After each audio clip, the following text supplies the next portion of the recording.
लाओ,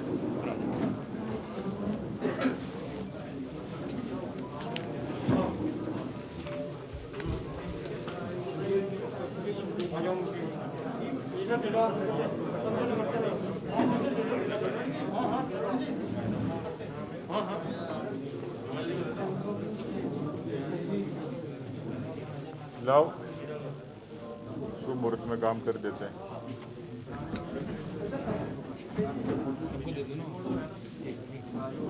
चंद्रशेखर जी आ रहे हैं?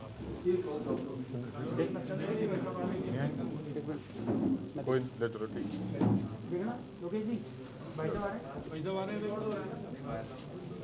लो। बहुत धन्यवाद, बहुत शुभकामनाएं आपको।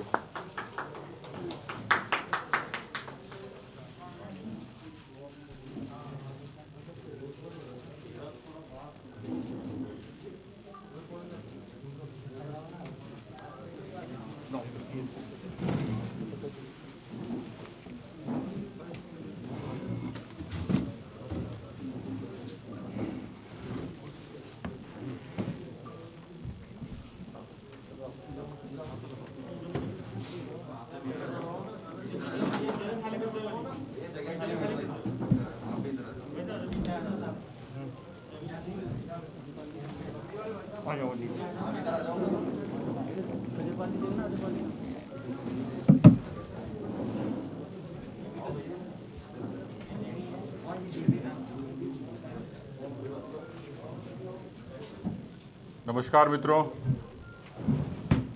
मैं सबसे पहले आप सबके उत्तम स्वास्थ्य की कामना करता हूं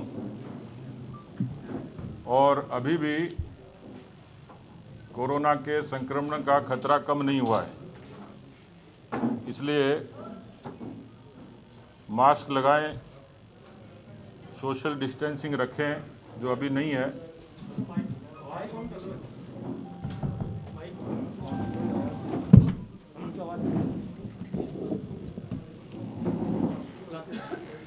सभी के उत्तम स्वास्थ्य की कामना करता हूं।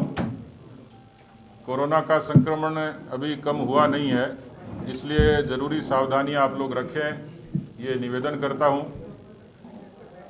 मैं भी लगभग 1.5 महीने बाद इस संक्रमण से 2 बार उबरने के बाद पहली बार आप लोगों के बीच में आया हूं। आप में से अधिकांश लोगों ने मेरे स्वास्थ्य की चिंताएं की। बहुत लोग समय पर संदेश और फ़ोन करते थे, इसके लिए मैं आपका बहुत बहुत आभारी हूं। मैं प्रदेश भारतीय जनता पार्टी के तमाम उन कार्यकर्ताओं के प्रति भी आभार व्यक्त करता हूं कि जिन्होंने मेरे प्रति सद्भावनाएं रखी।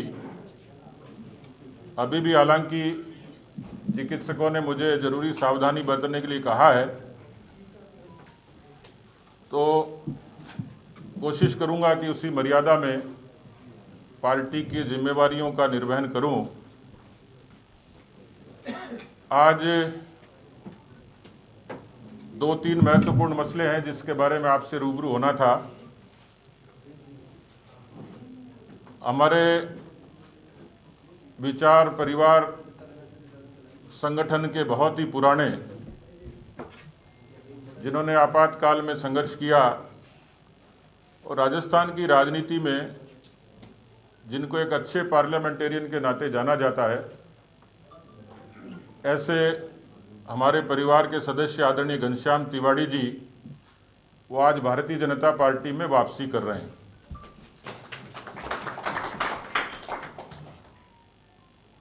आप अपने बात तो रखेंगे ही, लेकिन आपने पार्टी की प्रदेश इकाई के समक्ष अपना अनुरोध पेश किया, राष्ट्रीय अध्यक्ष जी के नाम पत्र लिखा और केंद्र के निर्देश के बाद आज ये सुअवसर आया है कि आपकी वापस पार्टी में वापसी हुई है सम्मानजनक तौर पर, और मैंने आज इनको पार्टी का दुपट्टा पहनाकर आज के इस कार्यक्रम में आपको विधिवत तौर पर पार्टी में वापसी की घोषणा मैं करता हूं।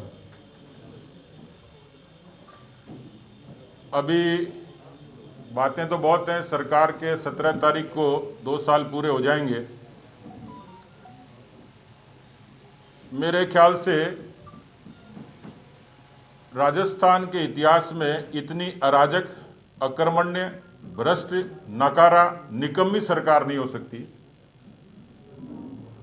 जो राजस्थान की जनता को झूठ बोलकर सत्ता पर काबिज हुई। मुझे आश्चर्य हुआ, राजस्थान के 4.5 करोड़ मतदाताओं में से 2,41,00,000 मतदाताओं में एक किस्म से सरकार की अग्नि परीक्षा थी, हमारी भी थी, लिटमस टेस्ट था, मिनी आम चुनाव थे। राजस्थान के पंचायती राज चुनाव के इतिहास में ये पहला अवसर था जब किसी विपक्षी दल को और इतने बड़े पैमाने पर जीत मिली, इतने बड़े पैमाने पर जनादेश मिला। उस जनादेश को स्वीकार करने की बजाय मुख्यमंत्री उस जनादेश का अपमान कर रहे हैं। मैंने देखा, मुझे हंसी आई कि वो आंकड़ों में प्रतिशत गिना रहे थे। ये तो सूरदास भी बता देता कि भारतीय जनता पार्टी राजस्थान के 21 जिलों की 14 जिला परिषदों में काबिज हुई है, 222 पंचायत समितियों में 100 के करीब पंचायत समितियों पर काबिज हुई है, और कांग्रेस पार्टी को सत्ता में रहते हुए बढ़त नहीं मिली। जिला परिषद के सदस्यों के आंकड़ों में हम बेहतर हैं, पंचायत समिति के सदस्यों के आंकड़ों में बेहतर हैं, और खास बात यह कि जहां तीनों उपचुनाव होंगे उन तीनों उपचुनाव के क्षेत्रों में भारतीय जनता पार्टी के प्रधान बने, जिला परिषद के सदस्य जीते। अब वो आंकड़ों की बाजीगरी करते थे। आंकड़ों में तो आप भी 0.5% से सत्ता में आए थे, फिर छोड़ दीजिए सत्ता। यदि जनादेश है ही नहीं आपके पास में, यदि आप केवल प्रतिशत के आंकड़ों से हमें बताते हैं, तो मुझे लगता है कि वो कांग्रेस पार्टी के विग्रह से सरकार को, शासन को चलाने की विफलता के कारण, और मुझे लगता है कि उनके नाम से फिल्म बन सकती है कि गहलोत जी तुमसे नहीं हो पाएगा, ये सरकार नहीं चल पाएगी, क्योंकि पार्टी में विग्रह, सरकार में विग्रह। आप रोज देखते हो, मैं ये देखता हूं राजनीतिक विश्लेषक के तौर पर कि अशोक गहलोत जी, राहुल गांधी, सोनिया गांधी, प्रियंका गांधी या तो ट्विटर पे पार्टी चलाते हैं या पार्ट टाइम पॉलिटिक्स करते हैं। अभी कई चीजों के जवाब उनके पास नहीं है, लेकिन मुख्य तौर पर इन चुनाव में किसानों ने, नौजवानों ने भरपूर तरीके से पार्टी का समर्थन किया और कांग्रेस पार्टी को नकार दिया, क्योंकि ये किसानों की कर्जा माफी को लेकर सत्ता में आए थे, बेरोजगारों को बेरोजगारी भत्ता रोजगार के नाम पर आए थे। राजस्थान के ऐसे लाखों नौजवान आज भी इंतजार कर रहे हैं कि सरकार कब भर्तियां निकालेगी। 2.5 लाख संविदा कर्मी इंतजार कर रहे हैं कि सरकार ने हमें आश्वासन दिया था, उसका क्या हुआ। किसानों का संपूर्ण कर्जा माफी कांग्रेस पार्टी के अंतर्राष्ट्रीय नेता राहुल गांधी जी ने 10 की गिनती गिनी थी, अभी तक जवाब नहीं है। और हम पर इल्जाम लगाते थे कि भारतीय जनता पार्टी सरकार गिराने की कोशिश कर रही है। भैया, तुम खुद गिरना चाह रहे हो, हमने ठेका लिया है कि तुम्हें बचाने का, और उस बात का अभी तक जवाब नहीं दिया। हम पर तोहमत लगाते थे बकरा मंडी और घोड़ा मंडी और पता नहीं क्या क्या। तो महेंद्रजीत मालविया का वीडियो बहुत कुछ कह रहा हो, तो आपके अपने नेता है, उसका कोई जवाब अभी तक नहीं है। मुझे लगता है कि राजस्थान में किसान कर्जा माफी, बेरोजगारी और कानून व्यवस्था, ये 3 ऐसे मुद्दे थे मोटे तौर पर जिसके आधार पर राजस्थान की जनता में आक्रोश था, और इस रूप में जनता ने वो आक्रोश व्यक्त किया। अब वो कई चीजों पर उनका यू टर्न देखिए, उनके अपने एजेंडे में सारी चीजें। नागरिकता संशोधन कानून में भी यही हुआ, खूब विरोध किया, विधानसभा में बिल का विरोध किया। नतीजा क्या हुआ कि उसी नागरिकता संशोधन कानून के कारण जोधपुर में और अजमेर में राजस्थान के उन विस्थापितों को इसी सरकार ने नागरिकता दी है। आज वो कृषि बिलों का विरोध कर रहे हैं केवल सोनिया गांधी को राजी करने के लिए, या उनको जल्दी है कि राजस्थान में तो पार नहीं पड़ेगी और दिल्ली में जाके नेता प्रतिपक्ष बनने की जुगाड़ कर लूं। तो मुझे लगता है कि तीनों कृषि बिल जो हैं वो किसानों के हक में है, हित में है। सरकार पूरे तरीके से किसानों की बातें सुनने के लिए तैयार, सुनी, और अब उन कृषि बिलों के बारे में भारतीय जनता पार्टी पूरे देश में जन जागरण का अभियान चला रही है। पहले भी हमने कृषि चौपालें की है, तो इन बिलों के बारे में भी पूरे तरीके से सरकार ने स्पष्ट कर दिया, एमएसपी खत्म नहीं होगी, मंडियां खत्म नहीं होंगी और कॉन्ट्रैक्ट फार्मिंग के जरिए किसानों की ज़मीनें किसी तरीके से जाएंगी नहीं, केवल खेती का कॉन्ट्रैक्ट होगा। ये मोटी मोटी बातें थी जिसकी चर्चा पूरे देश में आज होती है।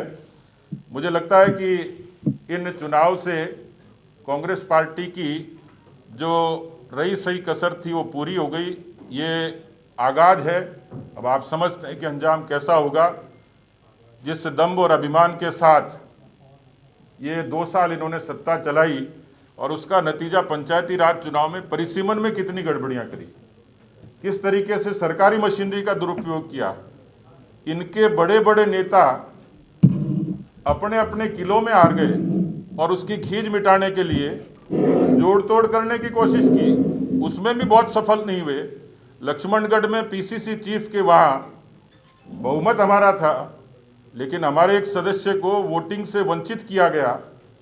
आधी रात को वोटिंग कराई गई, उनको एडीजे के निर्देश के बाद उस 25वें मेंबर का वोट सील किया गया और उसके बाद वहाँ पर लॉटरी निकली, तब जाके मर पड़ के उन्होंने तिगड़म से और जोड़ तोड़ से बनाया। ऐसे बहुत सारे उदाहरण हैं कि जहाँ पर इस तरीके से सत्ता का सरकारी मशीनरी का दुरुपयोग किया। मैं ये मानता हूँ कि अब वो बार बार मुझे हंसी आ रही थी, आप में से जो शेखावाटी मारवाड़ी जानते हैं वो समझते हैं, वो जब आंकड़े मैंने पढ़े मुझे हंसी आई कि मैं पढ़ गयो पर टांग तो मेरी ऊंची है, यानी गिरे हुए आदमी की भी टांग ऊंची, तो वो कह रहा मैं जीत गया। तो इस किस्म का सा काम है इनका कि गिर गया लेकिन टांग तो मेरी ऊंची है। टांग ही ऊंची है, बाकी कुछ और कुछ ऊंचा है नहीं। मुझे लगता है कि राजस्थान की जनता ही ऊंची कर देगी। मैं अपनी बात आपके समक्ष रख चुका।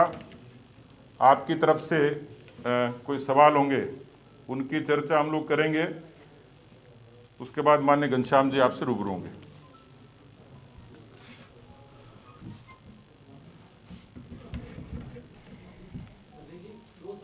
जी, एक तो घनश्याम जी आए, उससे पहले पंचायती राज चुनाव भी हो गए।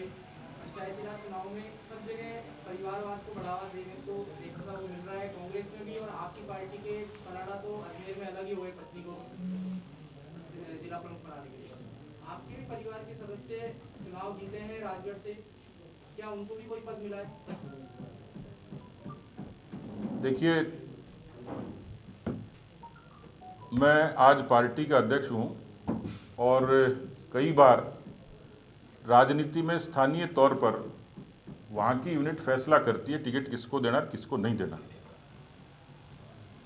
मैं चाहता तो मैं वीटो कर सकता था, लेकिन यदि मैं ये फैसला करता तो शायद आपका सवाल यही होता कि सबसे पहले परिवारवाद को बढ़ावा आपने दिया, तो ईश्वर ने शायद जो भी फैसला किया होगा।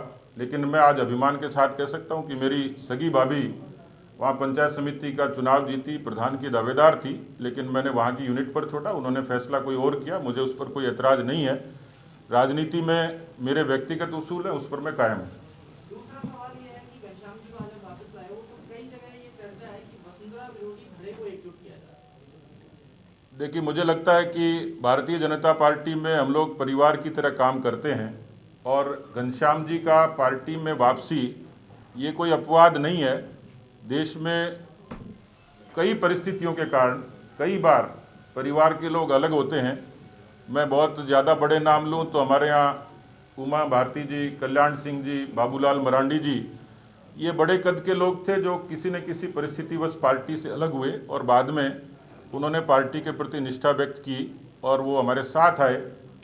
ये न किसी के विरोधी है न किसी के समर्थक हैं। मुझे लगता है कि पार्टी में परिवार में यदि कोई सदस्य है, हम लोग और भी नए लोगों को जोड़ते हैं, दूसरी पार्टी के लोग आते हैं, दूसरे विचार के लोग भी जुड़ते हैं, तो ये तो हमारे अपने ही हैं। आपने खेद प्रकट किया, प्रायश्चित किया, इसका पत्र अध्यक्ष जी को दिया और उन्होंने निर्देश दिया। इसलिए मुझे लगता है कि घनश्याम जी भारतीय जनता पार्टी के समर्थक हैं। मेरा एक सवाल था कि घनश्याम जी ने बीजेपी जो छोड़ी थी वसुंधरा राजे विरोध और बंगला नंबर 13 खाली होने के इश्यूज पे, इन दो मुद्दों पे बीजेपी इनका समर्थन करेगी या ये अपने स्टैंड पे अभी कायम है? देखिए, बीती ताई बिसार दे आगे की सुधी ले। मुझे लगता है कि जब कोई विग्रह होता है या नाराजगी होती है, उसके तात्कालिक मुद्दे होते हैं और उसके बाद में जब किसी नतीजे पर हम लोग आते हैं, मुझे लगता है कि उसकी चर्चा हम लोग नहीं करेंगे और न उसकी आवश्यकता है। आज वो पार्टी में वापसी हुई है, सम्मानजनक तौर पर पार्टी जहाँ चाहेगी, और आपने भी कहा है कि मेरी पार्टी में कोई शर्त नहीं है, मैं निस्वार्थ रूप से पार्टी मुझे जो जिम्मेवारी देगी वो काम करूँगा। सर, जिस कांग्रेस का विरोध कर रहे थे उससे हाथ निकाले आपने अभी पार्टी में से? एक एक कर क्या हुआ? भारत वाहिनी आपके साथ शामिल हो रही है क्या? ऐसा है कि जब घनश्याम जी शामिल हो गए तो भारत वाहिनी कहाँ गई? सर, बीजेपी से हाथ मिला, बीजेपी को खत्म करने के लिए आपने कांग्रेस से हाथ मिला लिए, जिस कांग्रेस का विरोध कर करके आप देखिए, मैंने ये कहा है कि जो छोटे चुनाव होते हैं उसमें स्थानीय स्तर के समीकरण, वहाँ की इकाई क्या सोचती है, उनकी अपनी डिमांड क्या है, इसलिए हमने कोई स्टेट वाइड कोई पॉलिसी नहीं थी। उनको अपने स्तर पर वहाँ के गुण और अवगुण के आधार पर, वहाँ की राजनीतिक परिस्थितियों के आधार पर जो फैसला उनको उचित लगा, उसमें हमने इंटरवेंशन नहीं किया, उन पर छोड़ दिया और उन्होंने फैसला किया है। और ये हकीकत ही है, उसमें मैं छुपाऊंगा थोड़ी। लेकिन उनको लगता है कि वहाँ की परिस्थितियों के हिसाब से ये फैसला न्याय उचित था, तो उन्होंने किया और उस फैसले को हमने अप्रूवल दी। सर, आगे राज्य में भी करने की ऐसी कभी स्थिति बनी तो कुछ ऐसा नया उचित नहीं? देखिए, भारत की डेमोक्रेसी, ये मुझे अच्छे से पता है, आप लोगों को भी अच्छे से ध्यान है।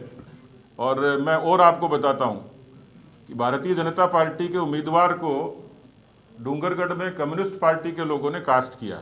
इसलिए देश में कोई अजूबा नहीं हुआ है। इस देश में डेमोक्रेसी की खूबसूरती यही कि ओपन है, परिस्थिति के हिसाब से फैसले होते हैं। अनेक सरकारें देश में, केंद्र की भी, राज्यों की सरकारें भी, विपरीत विचार के लोग परिस्थिति में साथ आते हैं। ये तो बहुत छोटा चुनाव था और वहाँ की लोकल अपनी परिस्थितियाँ थी, उसके हिसाब से किया।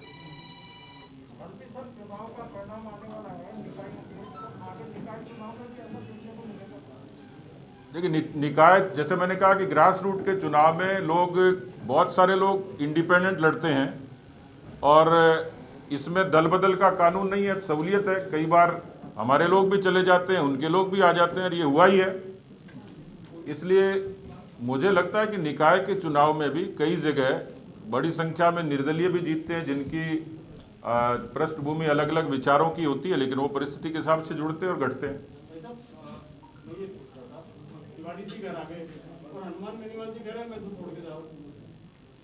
देखिए, वो उनका अपना क्षेत्रीय पार्टी है, उनका अपना काम करने का तरीका है, उनका अपना एजेंडा है। उन्होंने हमें कहा नहीं कि मैं आना चाहता हूँ। हमारे साथ कोई जुड़ना चाहेगा, आना चाहेगा, तो हम उसका स्वागत करेंगे। कोई जाना चाहेगा तो? नहीं, जाने वाले जा ही रहे हैं, हम कहाँ रोक रहे हैं। तिवारी जी तो आ गए, और कौन कौन आ रहे हैं? अभी काफ़ी लोग हैं जिन्होंने पार्टी में वापसी की इच्छा जाहिर की है, उस समय पर आपको पता लगेगा।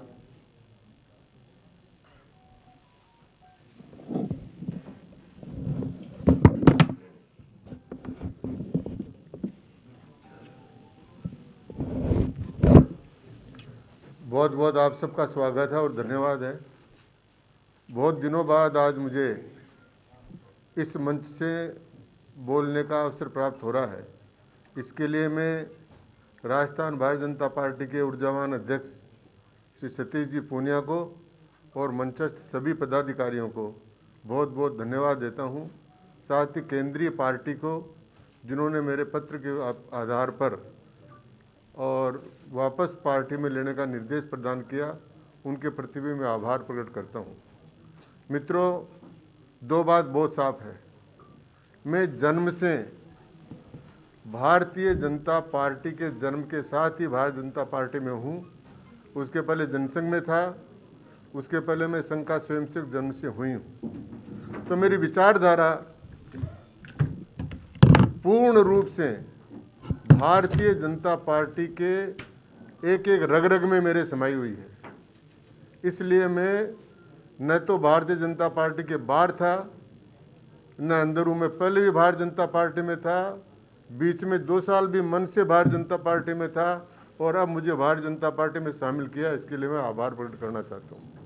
कुछ मुद्दे हैं जिन मुद्दों के कारण से कुछ परिस्थितियां बनी, जिनके कारण से मुझे भारतवानी पार्टी बनानी पड़ी, और चुनाव के बाद में मैं कांग्रेस में गया नहीं, कांग्रेस के मंच पर गया, सिर्फ कांग्रेस का प्राथमिक सदस्य नहीं बना। कांग्रेस के किसी भी ऐसे कार्यक्रम में जो सीए के खिलाफ था, जो धारा 370 के खिलाफ था, किसी भी कार्यक्रम में मैंने भाग नहीं लिया और मैं घर पर रहा। और मैं भगवान से प्रार्थना करता रहा कि मेरा भारतीय जनता पार्टी में वापसी हो। लेकिन जिन जीवन मूल्यों के लिए पूरे जन्म से हम लड़ते रहे, हम बार बार कहते कि रामलीला हम आएंगे, मंदिर वहीं बनाएंगे। हम बार बार कहते थे कि धारा 370 को समाप्त करो। हम बार बार कहते थे कि कानूनों में जो भेदभाव है महिलाओं में आपस में, उन कानूनों को समाप्त करो। हम बार बार कहते थे कि बाहर से आने वाले जो नागरिक हैं हमारे, पाकिस्तान से, अफगानिस्तान से, बांग्लादेश से, उनको नागरिकता प्रदान करो।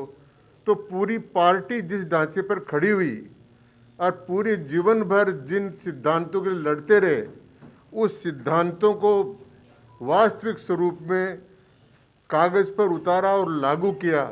इसके लिए श्री नरेंद्र मोदी जी और भारत की केंद्रीय भारतीय जनता पार्टी ने वो काम किए हैं जो इतिहास में अमिट अक्षरों में लिखे जाएंगे।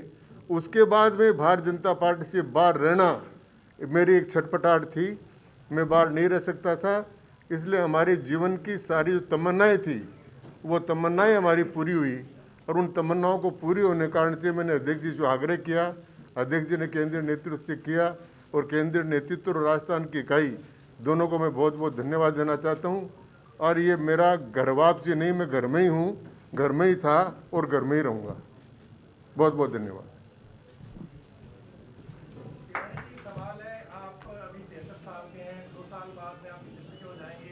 जब चुनाव होंगे तब आप 76 साल के हो जाएंगे। मैं 2 साल बाद में 71 का हो जाऊँगा। तो मेरा सवाल ये कि आप अगला चुनाव लड़ेंगे या मैं बिना, मुझे पार्टी ने बहुत कुछ दिया है, पार्टी ने इतना दिया जिसकी कोई कल्पना नहीं है।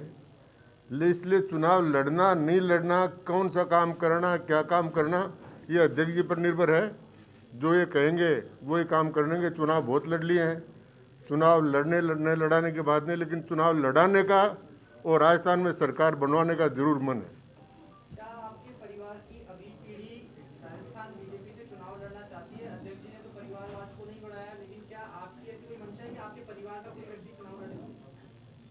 मेरी मनसा नहीं है। परिवार के सदस्य, मेरे परिवार के सारे सदस्य संघ से जुड़े हुए हैं और विचारधारा से जुड़े हुए हैं। जैसे उनके मन की तमन्ना होगी वो करेंगे। मेरे परिवार में पूर्ण स्वतंत्रता है। आप जब कांग्रेस ऑफिस गए थे, कांग्रेस को समर्थन देने के दौरान, तब वहाँ कई नेताओं ने संघ को खूब कोसा, भला बुरा कहा, तब आपने उस समय कोई विरोध नहीं किया? तो मैंने प्रेस कॉन्फ्रेंस में जब ये बात हुई थी और उसमें उपनेता राजेंद्र राठौड़ थे और मैं था, तो मैंने कहा था कि राष्ट्रीय स्वयंसेवक संघ में बहुत अच्छाइयाँ हैं और मुझे अवसर मिलेगा और कांग्रेस के नेता पूछेंगे तो मैं उन अच्छाइयों को बताऊंगा। उस समय भी मैंने कहा था कि मैं संघ के प्रति समर्पित हूं और मैं संघ का स्वयंसेवक हूं, और कहा कि मैं 64 साल से संघ का स्वयंसेवक हूं। पूनिया जी तो कह रहे हैं बीती का ही विचार थे, लेकिन क्या आपके लिए भी वो मुद्दे अब गौण हो जाएंगे जिन मुद्दों को आप पिछली सरकार के पूरे 5 साल में सरकार में रहते हुए भी विपक्ष की भूमिका में आप रहे थे? मैं सरकार में रहते हुए जिन मुद्दों को उठाया था वो मुद्दे करीब करीब पूरे हो गए और अब तो नई स्लेट है, इसलिए पार्टी बिल्कुल साफ है। नए अक्षर लिखेंगे और एकता के साथ लिखेंगे। तिवारी जी, ऐसा है कि 2 साल मुख्यमंत्री जी ने आपका बहुत दुरुपयोग किया। पहले चुनाव के अंदर आपको बैठाए रखते थे और खूब कोसते थे बीजेपी को, आरएसएस को। तो आपको क्या लगता है, आप ठगे गए या आपकी मजबूरी थी? नहीं, न तो मैं ठगा गया, न मेरी मजबूरी थी, मैं भूल से चला गया था। महफिले भाजपा तो तादे रहेगी कायम, वह तो सपा खाना था, घूमकर चले आए। धन्यवाद।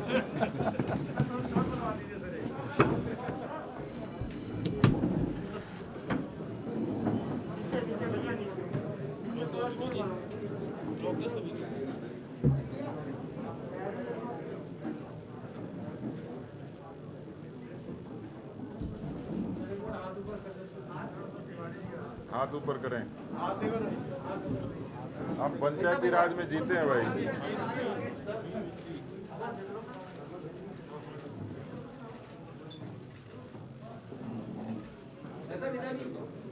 ले लो साहब।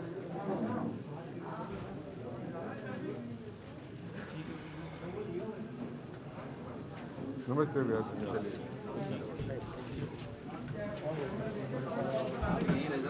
चलिए।